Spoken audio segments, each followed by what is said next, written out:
Peggy 3.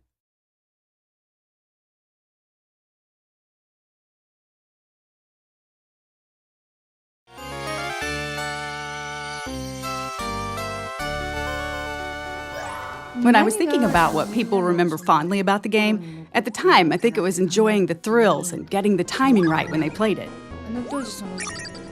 I think enjoying the game world and experiencing the fantasy world of Disney were a big part of it too. What they'll see in the 2013 version will be nothing like the old game in some sense, but I'm hoping that players can relive the same emotions when they play it.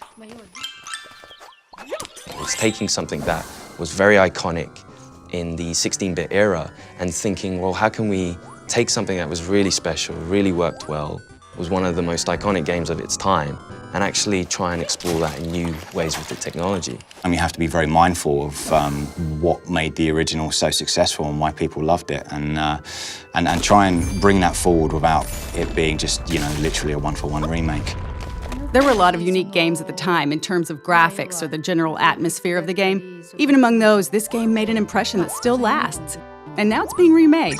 The fact that we're bringing back something nostalgic that people remember fondly as a game they enjoyed years ago, to me, is the epitome of Disney.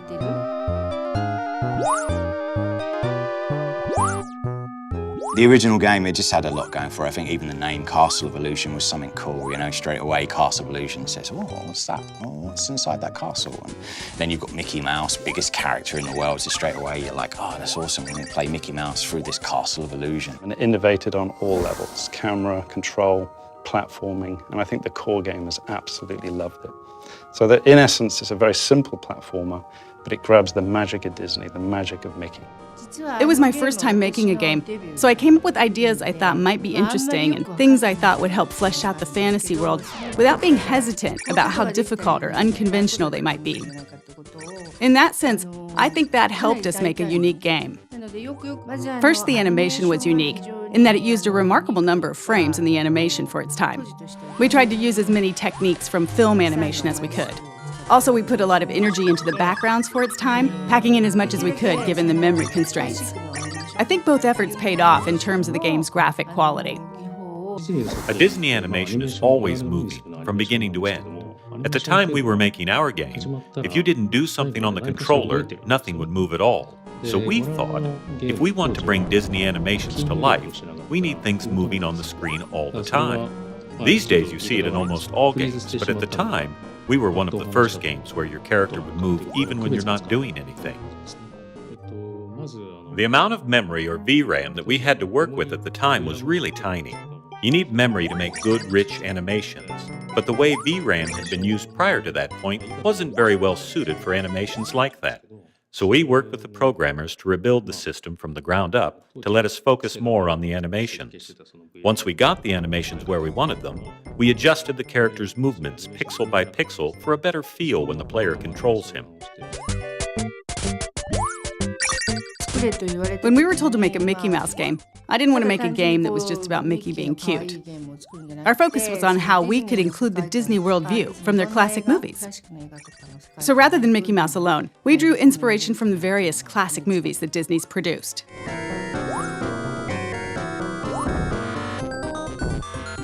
Games at the time were 8-bit or 16-bit, so there wasn't really a lot of room to work with. Most people in the industry weren't putting a lot of work into graphics or creating animations that conveyed a lot of character emotion.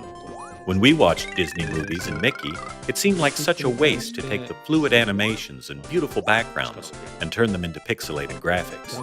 So I think we put a lot more work into the graphics than any other title at the time. When we were making the dragon boss for the candy stage, we couldn't figure out what to use for the dragon's body. Someone from Sega's US office sent us some licorice as a suggestion. Most of the team hated it, but I couldn't stop eating it. I was holding one of the hollow ones in my mouth and breathing through it like a straw as I worked, and ended up filling the whole room with the smell. When we were working on this game, I was focused on animations and recreating the world of Disney, and now, modern technology can deliver Disney visuals directly and cinematically rather than via blocky pixel graphics. The new game will be able to recreate the world of Disney movies on a level that we weren't able to reach. The world the game creates, and the game itself as well, will be that much closer to the world you see in the movies. People will be able to enjoy that as they play. The original game had this, and it's there in the remake as well. The essence of Disney, a positive world of dreams, peace, and imagination. It's the epitome of Disney, and I hope everyone enjoys that in the new game, too.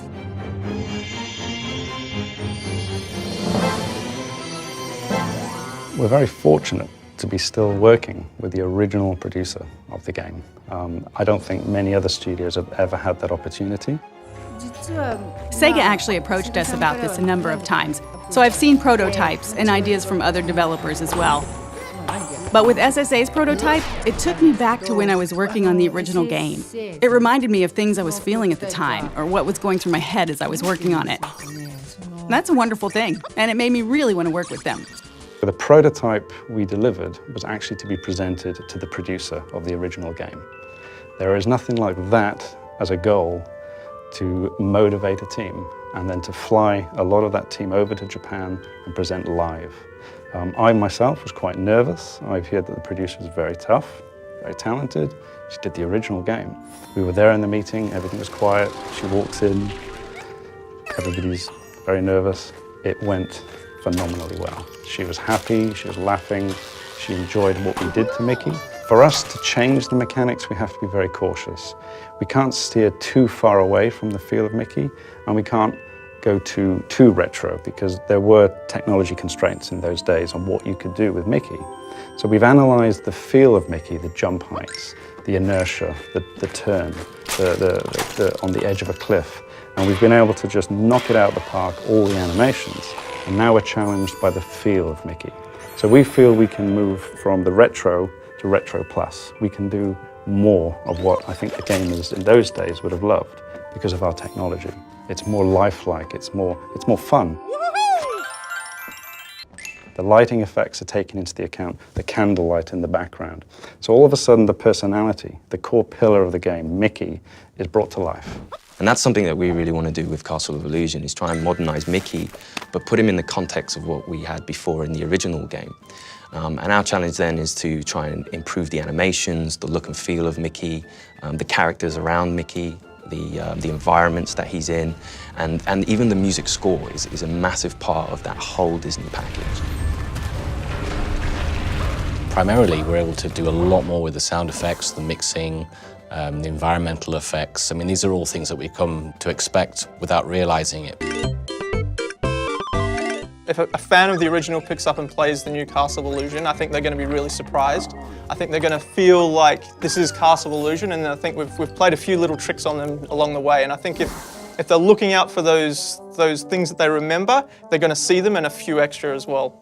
That's the thing I'm most nervous about. When people who've played the game before get their hands on the new game, what will they think? I can't wait to find out. It's expressed in a completely different way, but the essence is the same.